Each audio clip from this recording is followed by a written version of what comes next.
श्रीकृष्ण श्रीकृष्ण श्रीकृष्ण श्रीकृष्ण गुरुर्ब्रह्मा गुरुर्विष्णुः गुरुर्देवो महेश्वरः गुरुः साक्षात् परं ब्रह्म तस्मै श्री गुरवे नमः तस्मै श्री गुरवे नमः। హరి ఓం తత్సత్. నారద భక్తి సూత్రములు 25 నుంచి 27 3 సూత్రాలను చదువుదాం.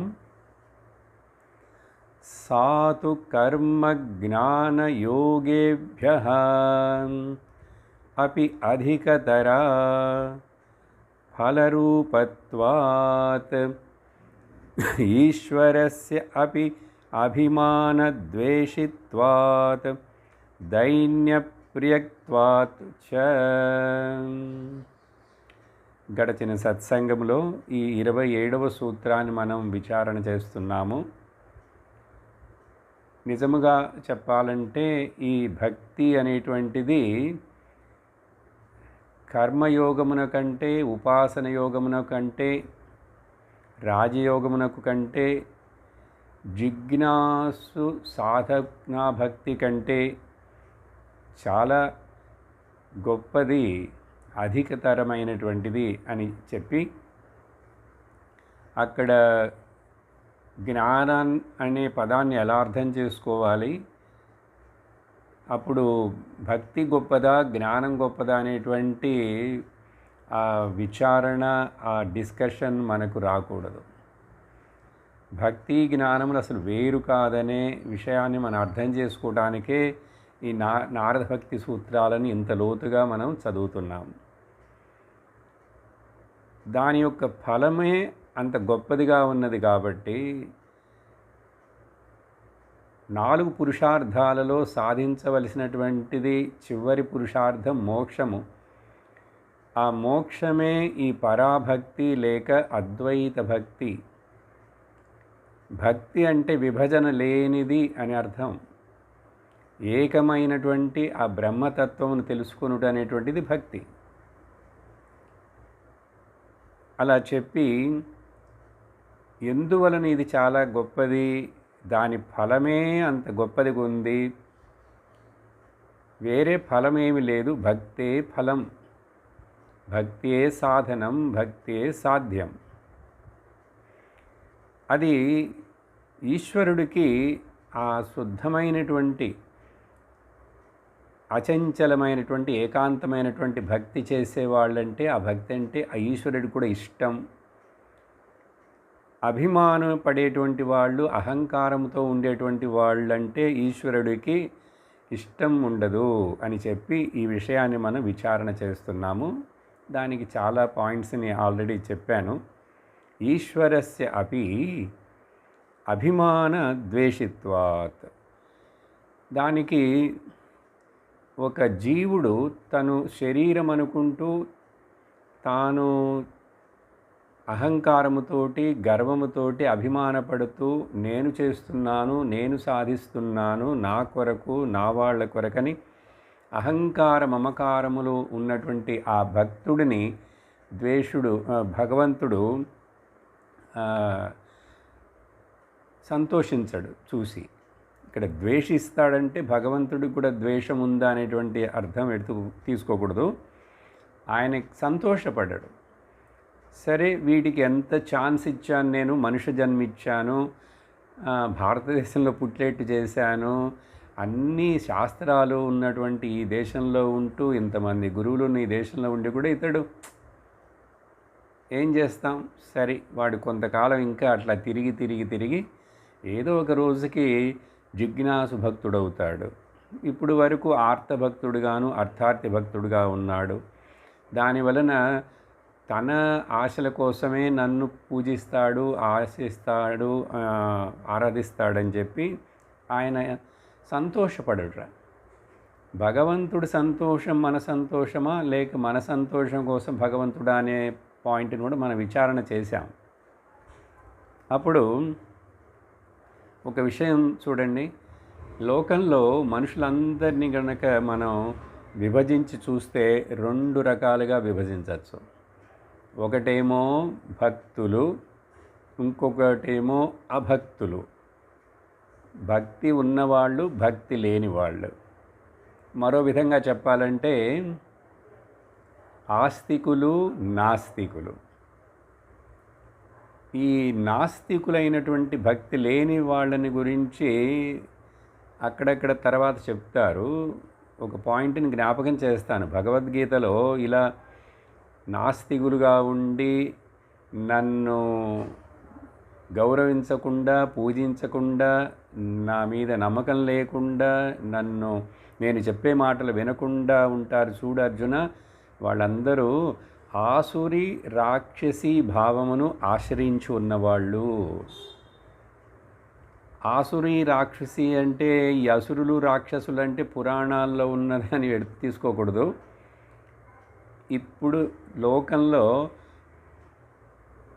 ఇంద్రియ భోగముల కోసమే, తన కోరికలను తీర్చుకోవడం కోసమే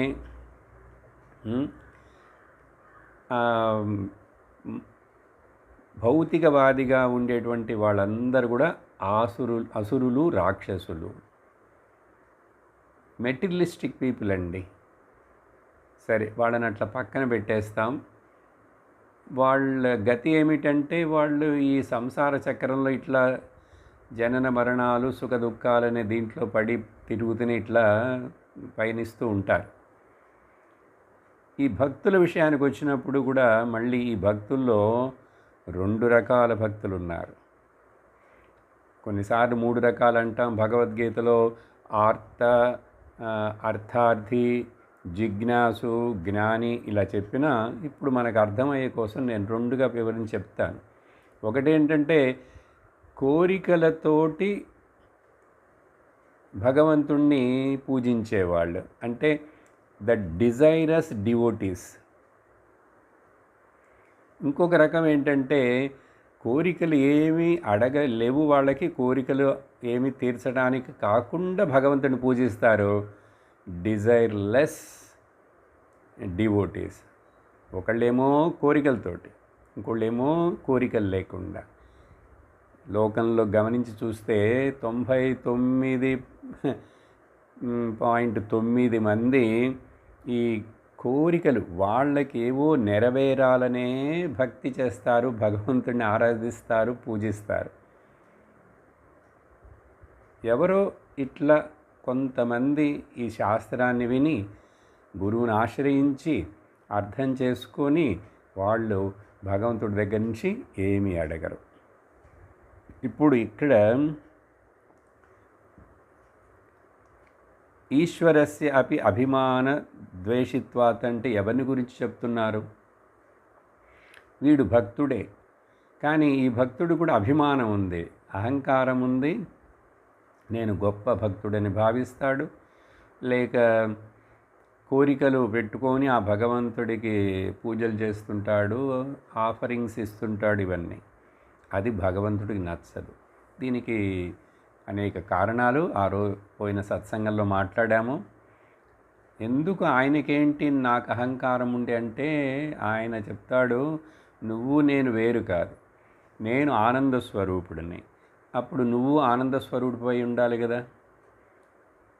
నువ్వు మరి నన్ను పూజిస్తున్నావు, సేవిస్తున్నావు అంటే నువ్వు నన్ను అర్థం చేసుకొని నేను నీ హృదయంలో ఉన్నానని నేను తెలుసుకుంటే మరలా నువ్వు ఇట్లా నా దగ్గరికి వచ్చి ఈ ఏడుపుతో మొహంతో నిలవు. ఎంతకాలం వరకు ఈ ఆర్తభక్తుడుగానే ఉంటావు? కాబట్టి నాకు నచ్చదు. నువ్వు కొన్ని రోజుల తర్వాత అయినా మొదట్లో సరే అట్లాగున్నావు పసిపిల్లవాడిలాగా, తర్వాత కొంచెం ఎదగాలి కదా. పెరిగిన తర్వాత కూడా ఇంకా ఇట్లా కోరికలు అడుగుతూ ఆ కోరికలు తీరలేదని, నీకు కష్టాలు వచ్చినాయని ఇట్లా దుఃఖిస్తూ నా ముందుకు వచ్చి నిలబడుతూనే ఉంటావు. కానీ ఒకసారి నీకు జ్ఞానంతో కూడినటువంటి భక్తి వచ్చినదంటే నువ్వు నేను ఒకటే అని తెలుసుకుంటే, నేను పూర్ణస్వరూపుడైనప్పుడు నువ్వు పూర్ణస్వరూపుడివే. కానీ నువ్వేం చేస్తున్నావు? భక్తి పేరుతోటి నన్ను చిన్నవాడినిగా చేసి ఒక ప్రదేశంలో పెట్టి నా దేశ కాలాలకు నన్ను బంధిస్తున్నావు. దేశకాలాలకు నన్ను నువ్వు బంధించలేవు, కానీ నీ అజ్ఞానం చేత నువ్వు అట్లా చేస్తుంటే ఏమైంది? నువ్వు నేను ఒకటిని తెలుసుకున్నావంటే నీకు పూర్ణత్వం వస్తుంది. పూర్ణత్వం వచ్చిందంటే ఆనందంతో ఉంటావు. కానీ నువ్వేమో ఆనందంతో ఉండటానికి ఒప్పుకోవట్లేదు. నా వాడివి నేనే నువ్వని తెలుసుకున్నావంటే నీకు ఈ సంసారము, ఈ దుఃఖం ఉండదు కదా. మరి నువ్వు అట్లా పిడివాదముతోటి చెప్పింది వినకుండా, నారద భక్తి సూత్రాలు వినకుండా, భగవద్గీత వినకుండా కాలక్షేపం చేస్తూ జీవిస్తున్నావే, నిన్ను నేను ఎట్లా ఇష్టపడతాను? మరి ఎవరిని ఇష్టపడతానో తెలుసా? దైన్య ప్రియత్వాచ. సెకండ్ హాఫ్ దీన్ని మనం చూడాలి. దైన్యము అంటే దీనతనము, దీనుడు అంటే ఇక్కడ చాలా వీక్ అండ్ మళ్ళీ ఏడుపు మొహంతో ఉండేవాడని అర్థం కాదు. మనం సహజంగా నేను చాలా దీనుడిని, అందుకని ఆ భగవంతుడి దగ్గరికి వెళ్ళి దీన బంధో కృపా సింధో శ్రీహరి శ్రీహరి పాట పాడటానికి బాగానే ఉంది, కానీ ఇక్కడ అర్థం ఏమిటి? దైన్య భావంతుడు ఉండమంటే వీక్ అండ్ మీక్ అని ఇంగ్లీష్లో, అట్లా కాదు. ఇక్కడ చాలా వినయంతో, శ్రద్ధతోటి, గౌరవంతోటి, నమ్మకంతో, నాకు ఏమీ తెలియదు భగవంతుడా, నువ్వు నాకు ఏది మంచిదో అది నువ్వు చెయ్యి, నాకు నువ్వు గురువును ప్రసాదించు, ఆ గురువు నాకు నీ స్వరూపాన్ని గురించి వివరించేట్లు చెయ్యి, శాస్త్రం బోధించే గురువు నువ్వు అని చెప్పి ఎవరైతే విర్రవీగకుండా, గర్వం ఉన్నవాడు ఎట్లా ఉన్నాడని చెప్పాం? నేను చాలా చదువుకున్నాను, నేను పిహెచ్డి చేశాను, డబుల్ పిహెచ్డి చేశాను, అందుకని ఈ పుస్తకాలేంటి, నా ఇంట్లో చాలా పుస్తకాలు ఉన్నాయి, నా లైబ్రరీలో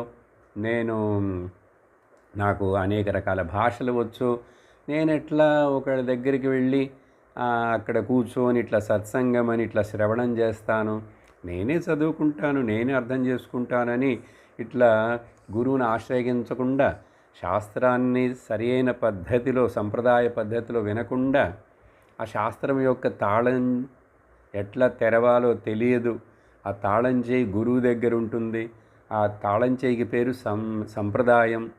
అందుకని సంప్రదాయబద్ధులైనటువంటి గురువులే ఈ పదాల యొక్క అర్థాలను నీకు విశదీకరించి వివరించి చెప్పి నిన్ను ఒడ్డెక్కిస్తారు. మరి నువ్వు అది వినకుండా అట్లా ఉండకుండా ఎందుకు విర్రవీగుతావు?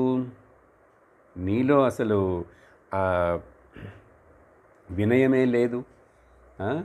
నాకు తెలియదు, నువ్వు నాకు మార్గం చూపించు, నాకు ఏది మంచిదో నువ్వు అది చెయ్యి, నేను ఏమీ అడగను, నేను నీకు చెందినవాడను, నువ్వు నాకు చెందినవాడవు, కాబట్టి నా యోగక్షేమములు నువ్వు చూసుకో అని చెప్తే అటువంటి వాడు నాకు ఇష్టం.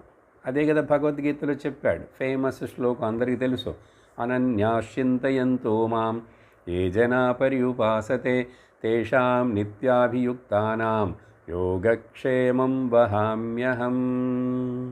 ఇది ఎల్ఐసి వాళ్ళ స్లోగన్ కాదండి. ఎల్ఐసి వాళ్ళు భగవద్గీతలో నుంచి దాన్ని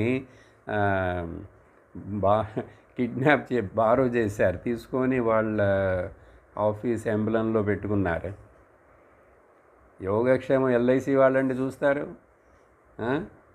డబ్బులు కట్టు అంటాడు, నువ్వు చచ్చిపోయిన తర్వాత ఎవరికో ఇస్తామంటాడు.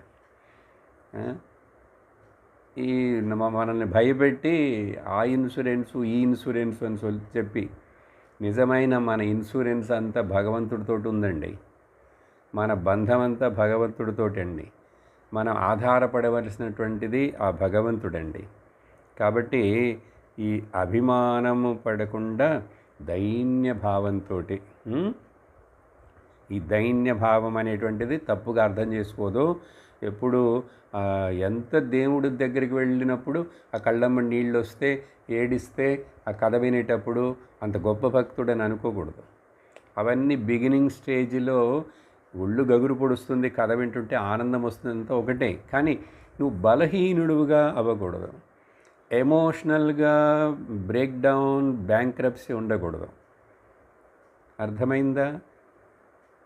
ఎంతకు నువ్వు భక్తిలో పెరుగుతుంటే జ్ఞానముతోటి నీకు అంత ఎమోషనల్ స్ట్రెంగ్త్ రావాలి. అర్థమైందా? ఎమోషనల్గా వీక్ అవ్వటం భక్తి లక్షణం కాదు. కానీ ఇట్లా మాటిమాటికి ఏదైనా అడగంగానే వెంటనే దేవుని చూస్తే గుడికి వెళ్తే వెంటనే ఏడుపు వస్తుంది. ఆనందమైతే పర్వాలేదు. అది ఒక్కొక్కసారి చెప్తాం, కళ్ళల్లో ఆనంద కన్నీరు రావడం వేరు, ఆనంద బాష్పాలు వేరు, ఇమోషనల్ క్రయింగ్ వేరు. అర్థమైందా? ఆ ఆనంద భగవంతుడి యొక్క గొప్పదనం, ఆయన కథలు, ఆయన యొక్క కరుణ కటాక్షం అని వింటుంటే అట్లా ఆనందం పెళ్ళిబుకొస్తుంది నిజమైన భక్తుడికి. అప్పుడు ఆ ఆనందంలో నృత్యం చేస్తాడు, ఒళ్ళు గగురు పుడుస్తుంది. ఆనంద సాగర మురళీధరా మేరా ప్రభు రాధే శ్యామ వేణుగోపాల ఆనంద సాగర. ఆనంద సాగరుడైనటువంటి భగవంతుడు ముందుకు వెళ్ళి ఏడుపు మొహంతో ఏడవచ్చా? నాకేం లేవు, నాకు ఇంకా నువ్వు ఎట్లా బాగా చేస్తావు, కొంచెం మరిన్ని డబ్బులు ఇవ్వు, కష్టాలు అన్నీ నిన్ను పాలిష్ చేయటానికి. నువ్వు ఇట్లా అభిమానంతో ఇట్లా విర్రవీగుతుంటుంటే నన్ను మర్చిపోయి నేను అప్పుడప్పుడు నీ కర్మలో ఉన్నటువంటి బ్యాలెన్స్ పాపాన్ని నేను అప్పుడప్పుడు మధ్యలో సప్లై చేసి నీకు గుర్తు చేస్తాను. అందుకని ప్రతి కష్టం జీవితంలో భగవంతుడు మనకు రాసేటువంటి ఒక ప్రేమ లేఖట.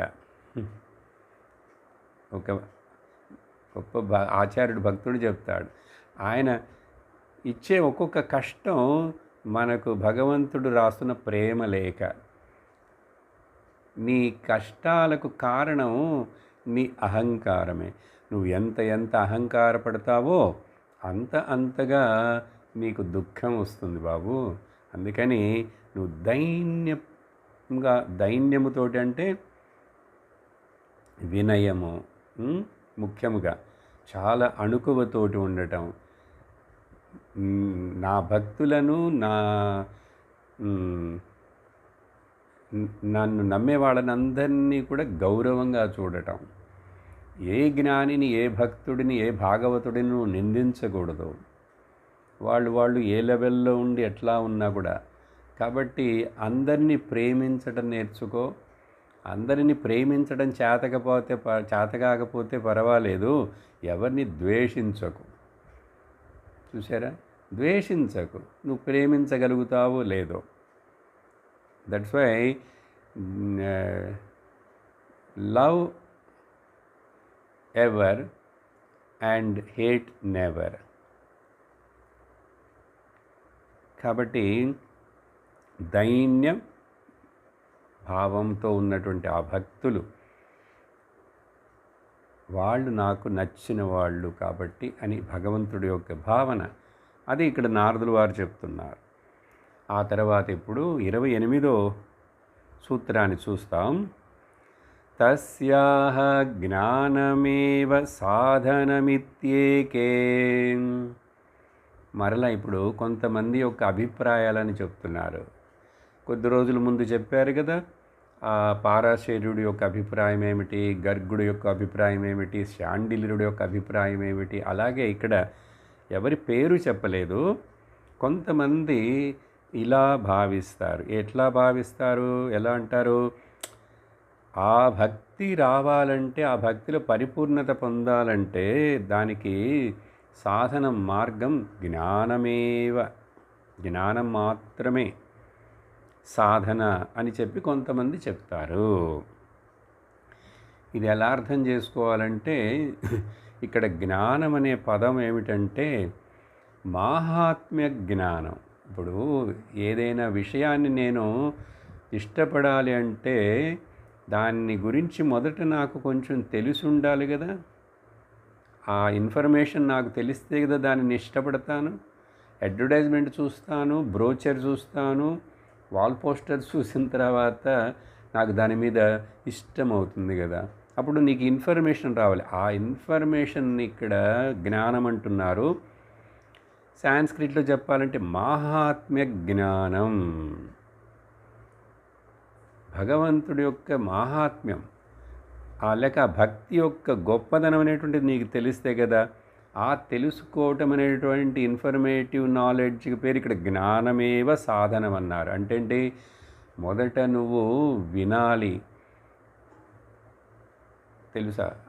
అప్పుడు నీకు ఆ భగవంతుడి యొక్క భగవంతుడి ఇంత గొప్పటివాడా, ఆయన నమ్ముకుంటే, ఆయనకి శరణైతే నాకు నా దుఃఖము అన్నీ నాకు పోతాయి, నాకు ఈ జన్మ మరణం అనే చక్రమే లేకుండా పోతుందని మొదట్లో నువ్వు ఆ జ్ఞానం ఉండి నమ్మాలి కదా. నమ్మిన తర్వాత ఇంకా దానికోసం ప్రయత్నం చేస్తావు.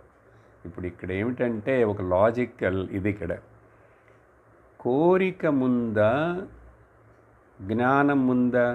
ఇచ్ఛాశక్తి, జ్ఞానశక్తి, క్రియాశక్తి నమః అని 3 రకాలు చెప్తారు కదా. ఇచ్ఛాశక్తి, జ్ఞానశక్తి, క్రియాశక్తి. ఇది యాక్చువల్గా చెప్పాలంటే ఏ ఆర్డర్లో చెప్పాలి? ఏ ఆర్డర్లో చెప్పాలంటే సందేహం వస్తుంది. మొదట నాకు కోరిక కలిగిందండి, తర్వాత నేను ఇష్టపడ్డాను, తర్వాత దాని గురించి తెలుసుకున్నాను అని చెప్పచ్చా? తెలియని దాని గురించి మొదట ఎట్లా ఇష్టపడతావు?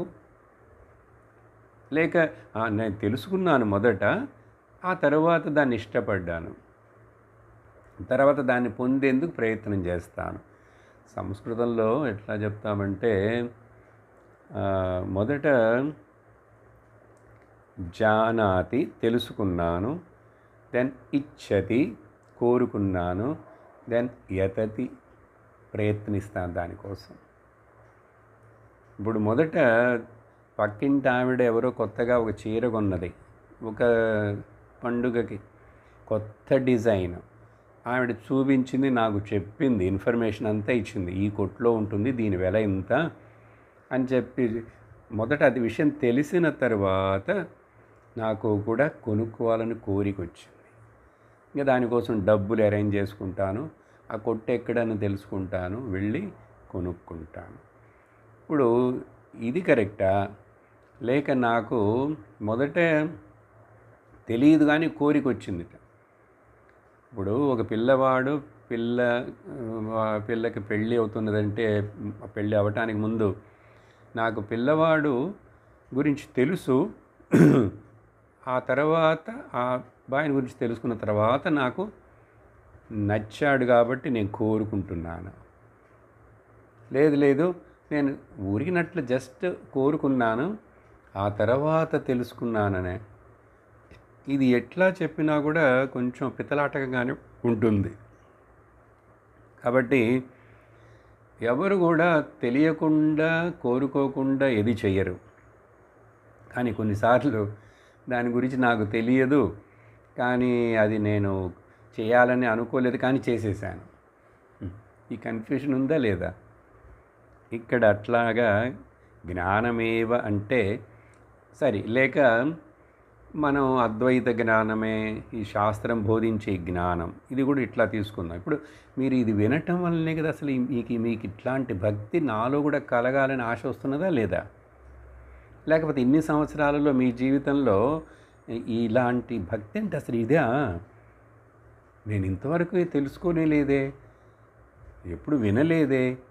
కాబట్టి ఇప్పుడు శాస్త్రం చదవటం అనేటువంటిది దాని వలన, వినటం అనేటువంటి దాని వలన వచ్చే జ్ఞానము, అది చాలా ముఖ్యం. కాబట్టి అది సాధనం. ఓకే, జ్ఞానము సాధనము, పొందవలసింది భక్తి. ఈ చెప్పేటువంటి జ్ఞానమంతా ఏమిటి? ఇది వేరా ఏమిటి? ఆ భక్తిని గురించి చెప్తున్నాం. ఆ భక్తిని గురించి చెప్పేటప్పుడు ఏం చెప్పాం? అది పరమ ప్రేమ రూపం చెప్పాం, అది ఆత్మ మీద భక్తి అని చెప్పాం, ఆ ఆత్మ మీద భక్తి అంటే పరమాత్మ భక్తి అని చెప్పాం.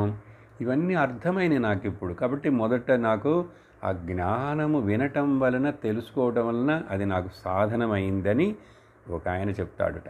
కొంతమంది చెప్తారు అని అభిప్రాయంగా ఇచ్చారు. ఇది ఏకే. ఆ తర్వాత 29వ సూత్రంలో మరి కొంతమంది ఏం చెప్తున్నారంటే అలా కాదు, ఇవి రెండు అన్యోన్య ఇత్యేకే ఆశ్రయత్వం, అన్యోన్య ఆశ్రయత్వం అన్యోన్య ఆశ్రయత్వమిత్యన్యన్ అన్యే, అది కరెక్ట్. అన్యోన్య ఆశ్రయత్వం ఇది అన్యే. మరికొందరు ఏం చెప్తారంటే దీన్ని అలాగూ చెప్పలేం, ఇలాగ చెప్పలేం, అవి ఒకదాని మీద ఒకటి ఆధారపడి ఉన్నాయి. ఇది సబబుగానే ఉంది కదా. అవునవును, నాకు మొదట కొన్నిసార్లు కోరిక ముందొస్తుంది. ఇప్పుడు భగవంతుడి గురించి నాకు తెలుసుకోవాలని, నిజంగా భగవంతు స్వరూపాన్ని తెలుసుకోవాలని ఒక ఇచ్చ వస్తుంది చూడండి, డిజైర్ వస్తుందా లేదా? వచ్చింది కాబట్టి ఇప్పుడు ఇంకా దాని గురించి నేను తెలుసుకోవాలి, సత్సంగానికి వెళ్ళాలి, వినాలి, వింటే బాగా ఇంకా నాకు అర్థమవుతుంది, తెలుసుకుంటా కదా. సో కోరిక ముందు రావచ్చు, తర్వాత జ్ఞానం తర్వాత రావచ్చు. కాబట్టి కొంతమంది ఒక అభిప్రాయం, ఇవి రెండు ఇంటర్ డిపెండెంట్ బాబు, ఒకదాని మీద ఒకటి ఆధారపడి ఉన్నాయి అని చెప్పి ఇక్కడ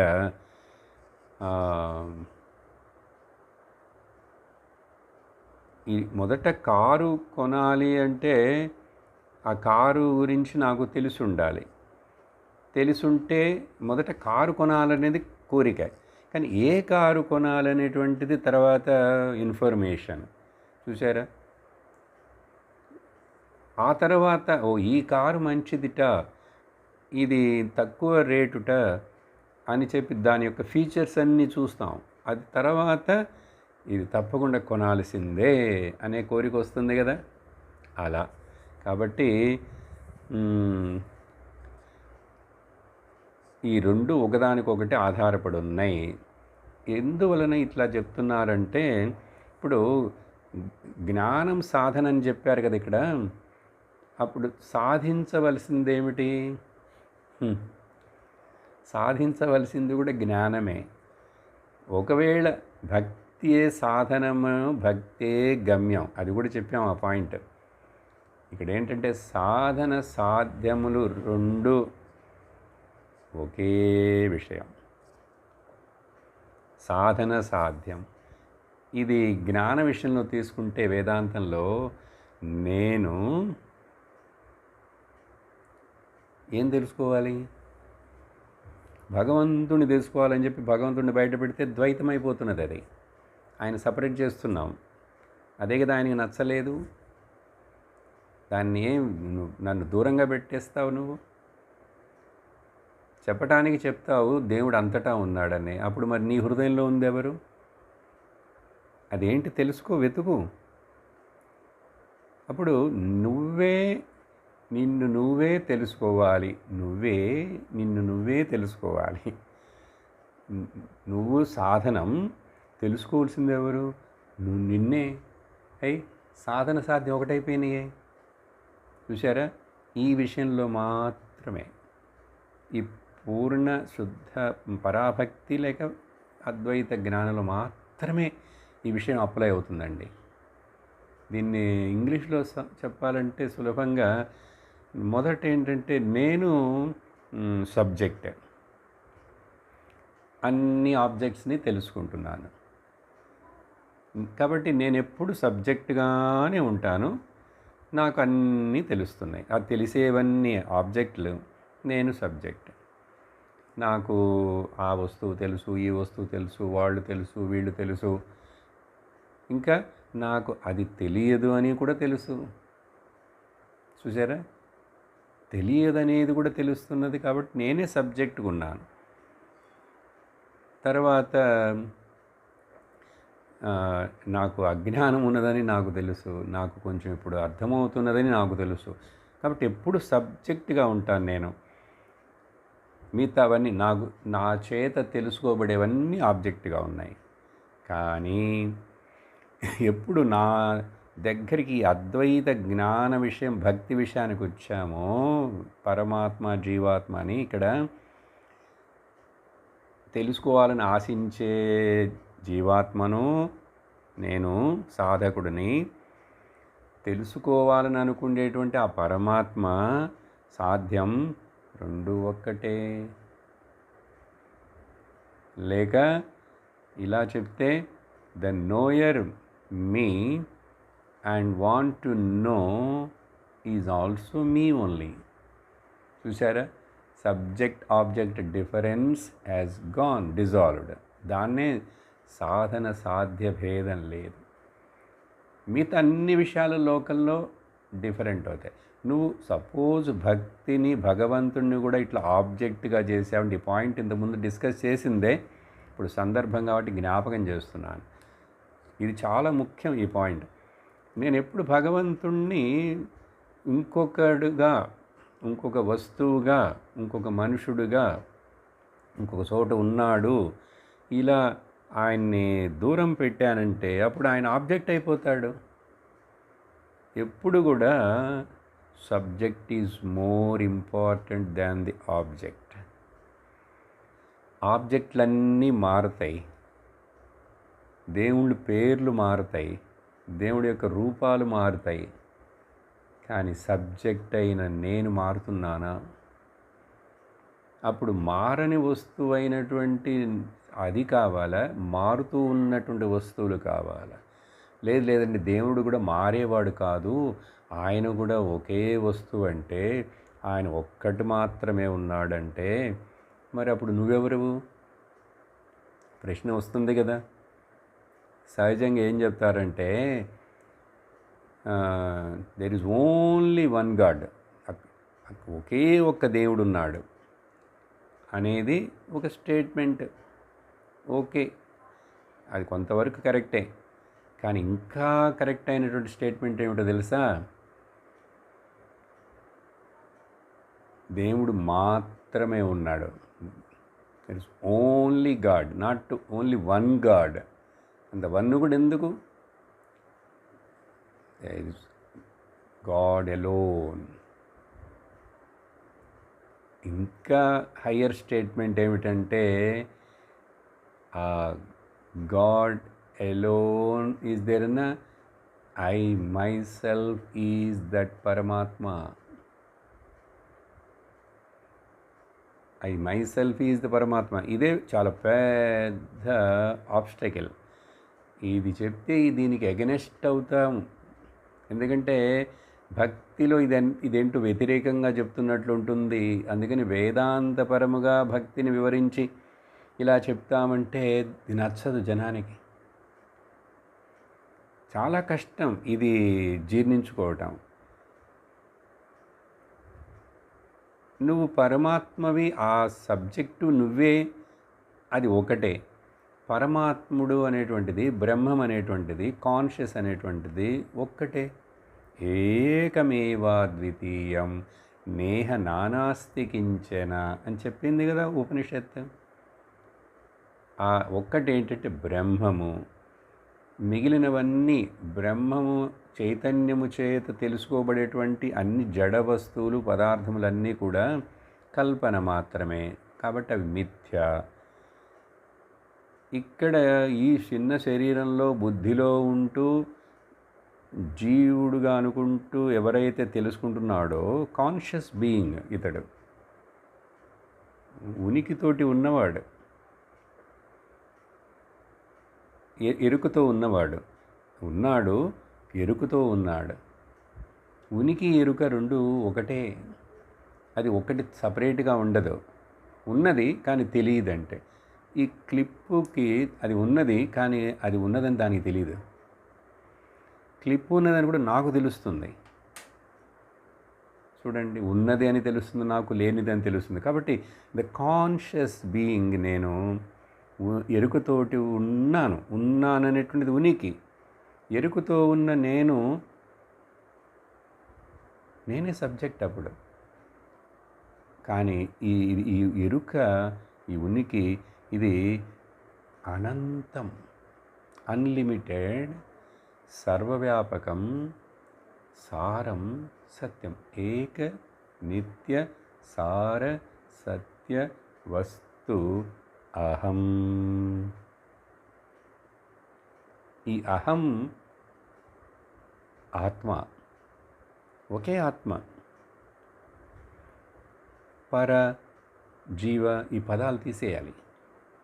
కాబట్టి ఇక్కడ అన్యోన్య ఇత్యైవ ఆశ్రయం అని చెప్పారు. సరే, అంటే ద మార్గము, ద డెస్టినేషను రెండు ఒకటే అని అర్థం. అందుకే నిజమైన జ్ఞాని భక్తుడికి ఎక్కడికి వెళ్ళి ఎక్కడ గమ్యం చేరేది ఏమి లేదు, ఏ లోకానికి వెళ్ళక్కర్లేదు. వీడిని ఊర్ధ్వగత, అధోగత. ఊర్ధ్వగత అంటే పై లోకాలు అంటారు, అధోగత అంటే కింద లోకాలు అంటారు. అసలు నిజమైన ఈ భక్తుడు, జ్ఞాని భక్తుడికి, అద్వైత భక్తుడికి ఆ గతి, ఇతడికి ఏ గతి లేదు. ఇతడు ఎక్కడికి వెళ్ళడు. ఆత్మ ఎక్కడికండి వెళుతుంది? ఉన్నదంతా ఆత్మ అని చెప్పాక భగవంతుడే ఉన్నదంతా. ఇంకా మరి భగవంతుడు ఎక్కడికి వెళ్తాడు? ఆకాశం ఉదాహరణ. ఇప్పుడు ఆకాశం అంతటా ఉంది. ఆకాశం ఎక్కడి నుంచైనా ఎక్కడికైనా ప్రయాణం చేయాలా? గాలి ఇక్కడి నుంచి అక్కడికి ప్రసారం అవుతుంది, అగ్ని ఇక్కడి నుంచి అక్కడికి వెళ్తుంది, నీళ్ళు అక్కడి నుంచి ఇక్కడికి వస్తాయి, పైనుంచి కిందకు వస్తాయి. కానీ ఆకాశం తను ఎక్కడికైనా ప్రయాణం చేయాలా? చేయగలదా? అదేలాగా కరెక్ట్గా ఈ ఆత్మను నేను అనుకుంటే దాన్ని సరిగ్గా అర్థం చేసుకోక, లేక పరమాత్మని సరిగ్గా అర్థం చేసుకోక, ఆయన ఇక్కడున్నాడు, అక్కడున్నాడు, అట్లా ఉన్నాడు, ఇట్లా ఉన్నాడు, ఇవన్నీ కూడా మనస్సు యొక్క కల్పనలు. ఆయన అక్కడ ఇక్కడ అని చెప్పకూడదు, ఇట్లా అట్లా అని చెప్పకూడదు. చెప్తే ఏమైంది? విశేషణాలు, దేశము, అప్పుడు అంటే కాలము, ఇవన్నీ వచ్చేస్తాయి. కానీ సత్యములో, చైతన్యములో కాలము లేదు, దేశము లేదు, వస్తుభేదము లేదు. ఈ వేదాంతాన్ని, ఉపనిషత్ సారాన్ని చెప్పకుండా ఈ నారద భక్తి సూత్రాలని మీకు అర్థమయ్యేట చేసి దీని ప్రయోజనాన్ని మీకు అందించలేను. ఇప్పుడు 30వ సూత్రంలో ఏం చెప్తున్నారంటే, అందుకని స్వయం ఫలరూపత ఇది బ్రహ్మకుమారాః. నేను ఇప్పుడు మాట్లాడినదే దానికి, ఈ సూత్రానికి ఆధారం. స్వయం ఫలరూపం. ఇది ఫలము వేరే ఏదో ఇస్తుంది కాదు. అందుకని సాధన సాధ్యం రెండు ఒకటే అని చెప్పాను. స్వయం తనకు తానే అదే ఫలము, అదే సాధనము. చూసారా? ఎందుకంటే ఇక్కడ రెండు సబ్జెక్ట్ ఆబ్జెక్ట్ రెండు ఉంటేనే కదా సాధన సాధ్యం వస్తాయి అని చెప్పి బ్రహ్మకుమారులు చెప్తున్నారు అని ప్లూరల్లో ఉంది, బహువచనంలో. దీన్ని రెండు రకాలుగా తీసుకోవచ్చు అంటారు. బ్రహ్మకుమారః అంటే నారదుల వారు కూడా బ్రహ్మదేవుడి యొక్క మానసపుత్రుడిగా పుట్టాడని పురాణాల్లో. అప్పుడు ఆయన అభిప్రాయాన్ని ఇక్కడ వెల్లడిస్తున్నారు. ఇద్దరి యొక్క అభిప్రాయాన్ని చెప్పారు. ఒకళ్ళేమో ఇది ఒకదాని మీద ఒకటి ఆధారపడి ఉంటాయి అన్నారు. ఒక ఆయన జ్ఞానమే సాధనము భక్తికి అన్నారు. ఇంకొకళ్ళేమో రెండు ఒకదాని మీద ఆధారపడి ఉంటాయి, ఇట్లా చెప్పకూడదు సపరేట్గా, భక్తి జ్ఞానం మీద, జ్ఞానం భక్తి మీద ఆధారపడి ఉన్నాయి. ఎందుకంటే అవి రెండు వేరు కాదు, అసలు విషయం రెండు వేరు కాదు. ఇప్పుడు నారదుల వారి అభిప్రాయం చెప్పేటప్పుడు స్వయం ఫల రూపం వలన, దాని యొక్క రూపం ఫలం ఏమిటి? అదే ఫలం. అందుకనే మామూలుగా భక్తిలేంటి, నేను భక్తి చేస్తున్నాను, నేను ఈ పూజ చేస్తున్నాను, ఈ యాగం చేస్తున్నాను, చేస్తే దానికి వచ్చే ఫలం వేరే. చేసింది ఇది, వచ్చే ఫలం అది. నువ్వు పుత్రకామిష్టి యాగం చెయ్యి, పిల్లలు పుడతారు. లేక జ్యోతిష్ఠ హోమం యాగం చెయ్యి, నువ్వు స్వర్గానికి వెళతావు. దీనికి దానికి సంబంధం ఉంది. చేసింది ఇది, సాధించేది అది. అలాగే వేదంలో పూర్వభాగంలో కర్మకాండలో అనేకమైనటువంటి సాధనలు ఇట్లా ఈ ఆరాధనలు కర్మకాండ రూపముగా పూజ యజ్ఞయాగ రూపంలో చెప్పబడినాయి. కానీ అవన్నీ కూడా నిజమైన సాధ్యములు కావు. నిజమైన అంటే శాశ్వతమైన సాధ్యములు కావు. అవి కొంతకాలం వరకు కొంత పుణ్యాన్ని ఉత్పత్తి చేసినాయి కాబట్టి నీకు ఆ పుణ్యం యొక్క ఫలం కోసం స్వర్గలోకం, పితృలోకం ఇలాంటివన్నీ. పర్మనెంట్గా ఉంటుందా ఏంటి? వీసా ఎట్లయితే ఎక్స్పైర్ అవుతుందో ఆ స్వర్గానికి వెళ్ళిన తర్వాత అది కూడా అక్కడ ఎక్స్పైర్ అయిపోతుంది, మళ్ళీ కిందకి పంపించేస్తారు.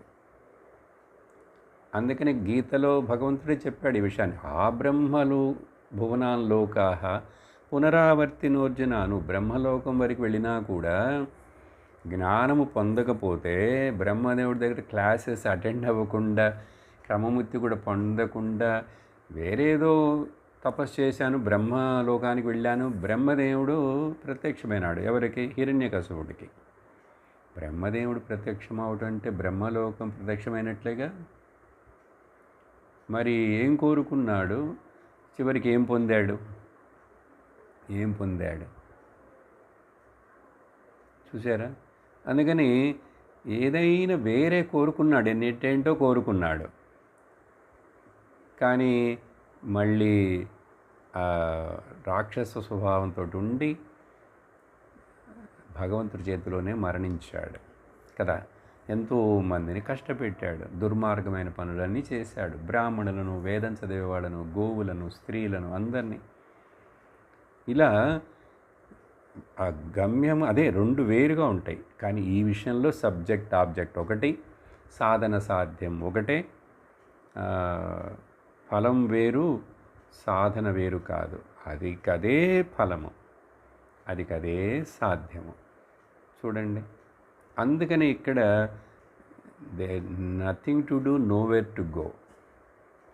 ఏమి చేయవలసింది లేదు, ఎక్కడికి వెళ్ళవలసింది లేదు. నేను ఆ బ్రహ్మ చైతన్యమును అని తెలుసుకో. నేను పరమాత్ముడని చెప్పడానికి ఆ స్టేట్మెంట్ చాలా బోల్డ్గాను, చాలా వినటానికి కష్టంగాను. అదేంటంటే నేను ఎట్లాంటి పరమాత్ముడిని అవుతాను అట్లా చెప్తే కళ్ళు పోతాయండి, పాపం వస్తుందండి, చెప్పకూడదని భయపడతాం. ఎందుకంటే అట్లా మన భక్తిలో అట్లాగే ఉన్నాం. కానీ ఆ బ్యారియర్ని ఎప్పుడు మనం తొలగించి దాటేస్తామనేది మనకు ఇట్లాంటి శాస్త్ర బోధనం కలిగితేనే, దొరికితేనే ఏర్పడుతుంది, నాట్ అదర్వైజ్. కానీ ఇది వెరీ బిట్టర్ ట్రూత్. ఇది యాక్సెప్ట్ చేయడానికి, వినటానికి చాలా కష్టంగా, చేదుగా ఉంటుంది. అందుకనే నువ్వు బ్రహ్మం అని చెప్తే ఏదో కొంచెం మనకు ఒక ఆశ్వాసం. బ్రహ్మము పరమాత్మ చైతన్యం అన్నీ ఒకటే కదా. ఇక్కడ ఏమిటో తెలుసా? ఏమి చెయ్యక్కర్లేదు, nothing to do, nowhere to go అని చెప్పాను కదా.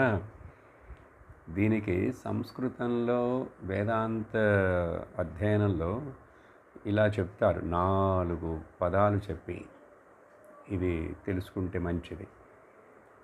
నా ఆప్యం, ఇది ఎక్కడి నుంచైనా తీసుకురావాలా? రప్పించామండి, తెప్పించామండి.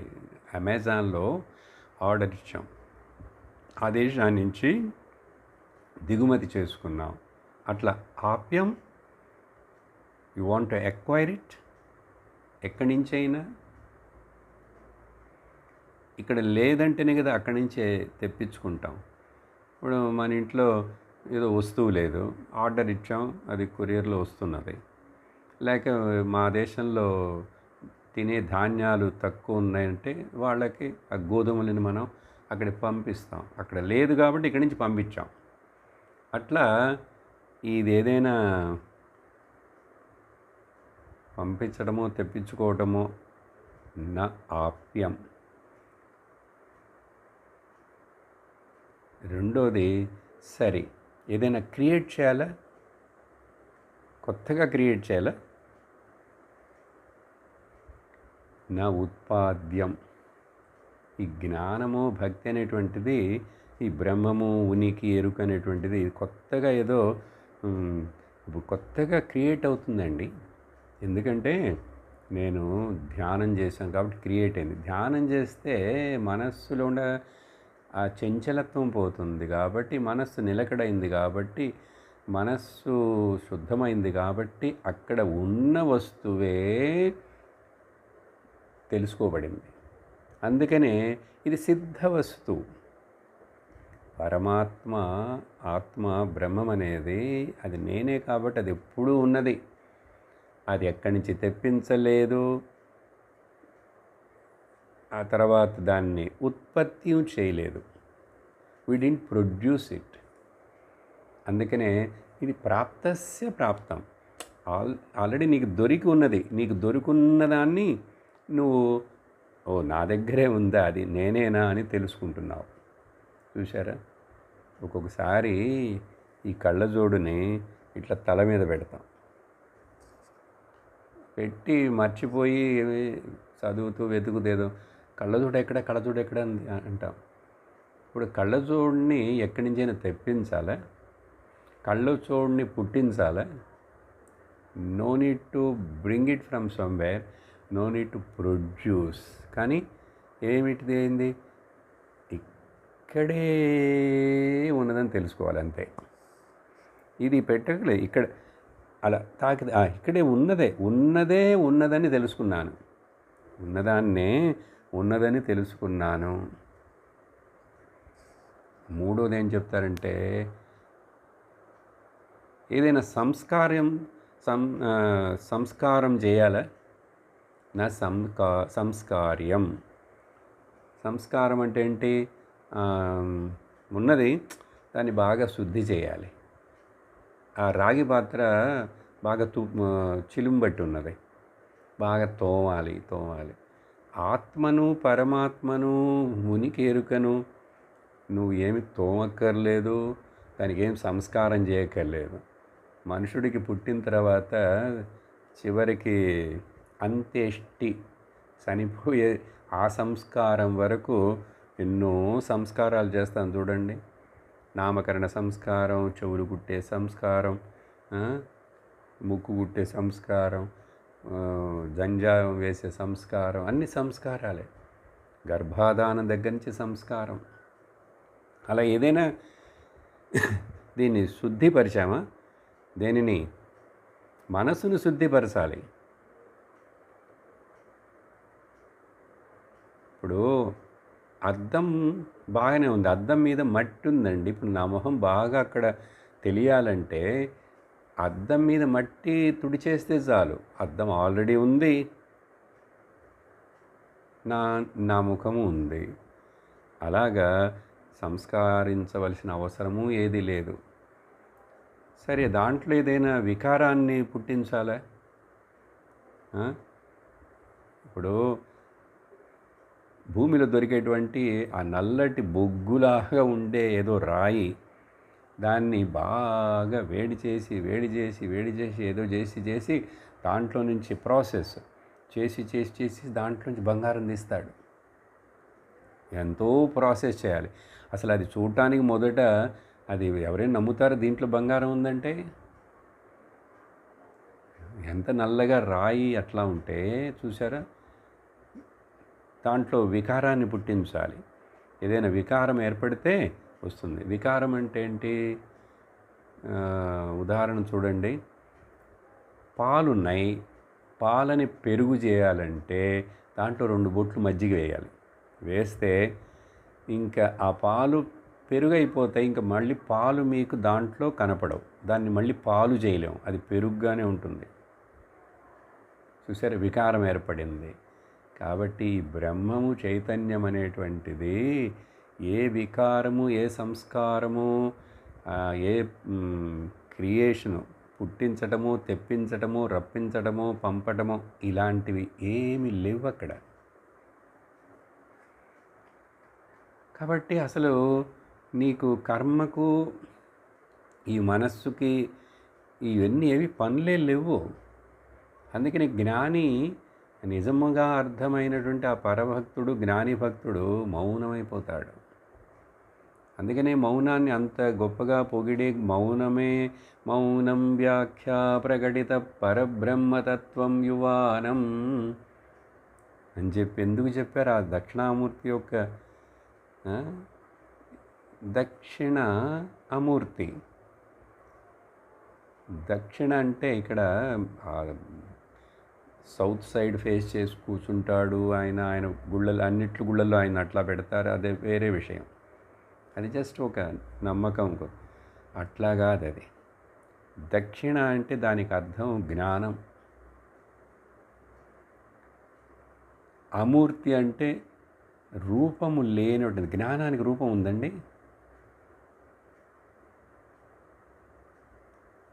నీ శరీరానికి రూపం ఉన్నట్లు, ఒక వస్తువుకు రూపం ఉన్నట్టు, ఇప్పుడు నాకు కంప్యూటర్ జ్ఞానం ఏర్పడిందంటావు, ఆ జ్ఞానాన్ని చూపించు. దానికి రూపం ఉందే? ఒక వస్తువులాగా లడ్డులాగా చూపించగలవా? చూపించలేం. దానికి రూపం లేదా? అమూర్తి. జ్ఞానము ఆయన మూర్తి, అది అమూర్తి. అప్పుడు ఆ జ్ఞానంలో అది పూర్ణం, కంప్లీట్ బై ఇట్ సెల్ఫ్. కాబట్టి అక్కడ మౌనం అంటే ఇప్పుడు నేను చెప్పినవన్నీ. ఈ మౌనం అంటే ఏదో మాట్లాడకుండా ఉండటం, అదేంటి దక్షిణామూర్తి? అదే అందుకని మనకు ఆ మౌనం అర్థం అవ్వాలంటే, ఆ జ్ఞానం అర్థం అవ్వాలంటే మొదట పిక్చరైజేషన్ పిక్చరైజేషన్ అంటే మరి ఆ సత్యమే కాదా ఏంటండి అంటే, దక్షిణామూర్తి స్వామి ఉన్నారు, జ్ఞానస్వరూపుడు ఈశ్వరుడే అట్లా. కానీ అక్కడ చెప్పబోయే మనకు అందించే విషయం ఏమిటంటే, ఈ రూపాన్ని చూసి నువ్వు దాన్ని నిజమనుకోకు. ఆ రూపం వెనుకున్నటువంటి జ్ఞానం ఏదైతుందో, జ్ఞానస్వరూపిణ్యై నమః. అందుకని జ్ఞానం జ్ఞానం జ్ఞానం అంటారు. ఏంటండి ఇది అర్థం కాదని అంటాం. దీన్ని మరి అర్థం చేసుకోవడానికి చాలా సటిల్ మైండ్ కావాలి. ఇలా విని విని విని నీ మనసులో ఉన్నటువంటి రాంగ్ నోషన్స్ని మొదలు అన్ని పక్కన పెట్టి వాటిని చీపిరితోటి చిమ్మి బయటికి పంపిస్తూ ఉండాలి. అది చెయ్యాలి. ఉన్నది ఆల్రెడీ అక్కడ ఉన్నది. అందుకని దీన్ని ఏమంటారంటే సెల్ఫ్ డిస్కవరీ. ఏ డిస్కవరీ అయినా ఏంటండి, డిస్ప్లేసింగ్ ద కవర్. చెప్పాను ఇంతకుముందు. ఇప్పుడు ఈ చేతిలో క్లిప్ ఉంది, దీన్ని ఇట్లా మడిచి పెడితే దీంట్లో క్లిప్ ఉందని తెలియలేదు. ఇప్పుడు వేళ్ళు తెరిచేసేస్తే you will displace this cover, then you will discover, then you will know. దాని డిస్కవరీ అన్నారు. సైన్స్ చేసేవన్నీ ఏంటంటే ఉన్న వాటినే కనుక్కుంటున్నది. ఇప్పుడు న్యూటన్ భూమాగ్రహణ శక్తిని ఆయన డిస్కవర్ చేశాడంటే ఏంటి? ఆయన పుట్టించాడా? ఆయన క్రియేట్ చేశాడా సపరేట్గా? లేదు, ఆల్రెడీ ఉన్నది. కానీ ఆయనకి తోచింది, ఇదేంట్రా ఇట్లా జరుగుతుంది, యాపిల్ కింద పడకుండా పైకి వెళ్లకుండా కింద పడుతుందని ఆయనకి సందేహం వచ్చింది. మనకు రాదు. మనకి యాపిల్ కింద పడితే వెంటనే తీసుకొని తినేస్తాం, ఎందుకంటే మనకు అంత సూక్ష్మమైన బుద్ధి లేదు. కాబట్టి ఈ శాస్త్రం గురువులకు, ఋషులకు అలాంటి చింతన, సూక్ష్మ చింతన, ఏది నిజం, ఏది అబద్ధం, ఏది సత్యం, ఏది అసత్యం, ఏది సారమైంది, ఏది ఒకటి ఏంటని అంత విచక్షణ చేస్తారు. కాబట్టి ఇది బ్రహ్మకుమారాహ. లేక ఈ బ్రహ్మకుమారాహ అనే ప్లూరల్ని వచ్చి సనత్ కుమార, సనకస, సనందన, సనాతన, ఈ నలుగురు అన్నదమ్ములు ఒకేసారి పుట్టారో, కమల పిల్లలు అందరూ. వాళ్ళు బ్రహ్మదేవుడి యొక్క మానస పుత్రులు. సృష్టి మొదట్లో వచ్చిన వాళ్ళు. ఆయన ఎప్పుడు సృష్టిని ప్రారంభించాలనుకుంటే జ్ఞానస్వరూపులైన ఈ పిల్లలు వచ్చారు. వీళ్ళు చిన్నప్పటి నుంచే పరమ వైరాగ్యంతో పూర్ణ జ్ఞానులుగా ఉన్నారు. వాళ్ళు తండ్రి బ్రహ్మదేవుడికి టాటా బై బై చెప్పి మేము పెళ్ళిళ్ళు చేసుకొని నువ్వు అనుకుంటే ఈ సంసారాన్ని మేము పెంచలేం, మేము వస్తామని చెప్పి వాళ్ళు దక్షిణామూర్తి స్వామి దగ్గరికి వెళ్ళిపోయారు శాస్త్రం వినటానికి. బ్రహ్మదేవుడు ఆ తర్వాత ఇట్లా కాదు, వీళ్ళని పుట్టించాను, వీళ్ళు బ్రహ్మచారులుగానే ఉంటున్నారు, నేను ఇప్పుడు ఎట్లా సృష్టి చేసేదని చెప్పి ఆయన తర్వాత ఆయనే రెండుగా విభజన అయినాడు. అందుకని స్వయంభూమను శతరూప అని చెప్పి పురాణంలో కదా, భాగవతంలో. సో శతరూప అంటే ఒక స్త్రీగాను ఒక పురుషుడుగాను ఆ ఒక బ్రహ్మదేవుడే అయినాడు. అప్పుడు మనస్సు క్రియేషన్లో కామము, ఆ తర్వాత ఈ ఉత్పత్తి అనేటువంటిది చూసారా. కానీ ఒకటే రెండు అయిపోయింది అక్కడ. అందుకని అక్కడ సత్యము బ్రహ్మముని చెప్పేటప్పుడు ఆడ మొగ అనేటువంటిది లేదు అక్కడ తేడా. దాంట్లో లింగభేదము లేదు, అది అఖండ సచ్చిదానంద స్వరూపం. అప్పుడు ఇలా చెప్పి తర్వాత 31వ సూత్రంలో ఇది ఎలాగంటే ఈ విధంగా అక్కడ జ్ఞానము సాధనని చెప్పారు. మరి తెలుసుకోకపోతే ఎట్లా అని, నీకు ముందు దాని గురించి తెలిస్తే సరి, తెలుసుకుంటే చాలదు. తెలుసు కానీ ప్రయత్నం చేయను, నేను పొందలేదు అని ఒక ప్రశ్న వస్తుంది కదా. అందుకని ఇక్కడ ఉదాహరణ చెప్తున్నారు. కేవలం తెలుసుకున్నాను, ఇప్పుడు విన్నారు, వింటుంటే బాగుందనిపిస్తుంది, కానీ ఇది విని కాలక్షేపం చేయడానికి కాదుగా. ఇది విన్నది అసలు నాకు లోపలికి వెళ్ళి జీర్ణమయ్యి ఈ విషయం నా సొంతం అవ్వాలి.